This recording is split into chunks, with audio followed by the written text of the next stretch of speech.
Il est des voitures qui ne laissent pas indifférent. La Peugeot RCZ en fait partie. Ce coupé évoque évidemment les formes de l'Audi TT par ses rondeurs. Peugeot y a ajouté un petit plus, ce double bosselage discret rappelant la signature visuelle d'un prestigieux carrossier, Zagato. A l'intérieur, on retombe en terrain plus prosaïque avec une planche de bord reprise de la 308 même s'il y a quelques différences. L'horloge centrale est inédite et les sièges sont également spécifiques avec les appuis-têtes intégrés et ce gaufrage. Mais la sellerie cuir, tout comme le cuir sur la planche de bord, sont des options.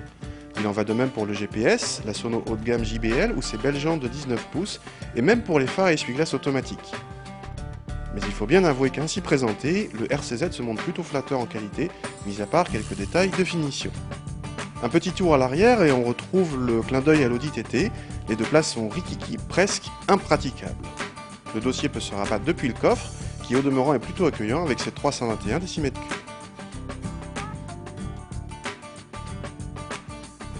Passons à la technique, là encore le RCZ reprend la plateforme de la 308 mais avec des voies élargies.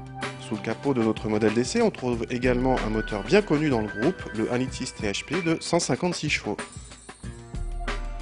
En route, le petit 1.6 aidé par son turbo donne du couple dès les bas régimes, ce qui s'avère bien agréable en ville ou en conduite coulée.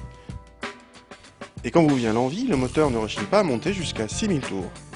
Les performances sont déjà satisfaisantes, même avec ce petit moteur d'entrée de gamme. La boîte manuelle à 6 rapports se montre elle aussi agréable, à la fois rapide et bien guidée. Côté comportement, la voiture se montre d'une efficacité bluffante, capable de passer très vite en courbe, même bosselée, grâce à un amortissement remarquable. Le train avant a beaucoup de mordant et il faudra beaucoup d'optimisme avant de le déborder. Petit bémol quand même, notre voiture avait quelques bruits de suspension et de transmission. Compte tenu des prouesses dynamiques, le niveau de confort est tout à fait correct, quoique un peu ferme à cause des roues de 19 pouces optionnelles. Autre point fort, le freinage est très puissant, sans porter atteinte à la stabilité de la voiture. À l'heure du bilan, que faut-il retenir de ce RCZ?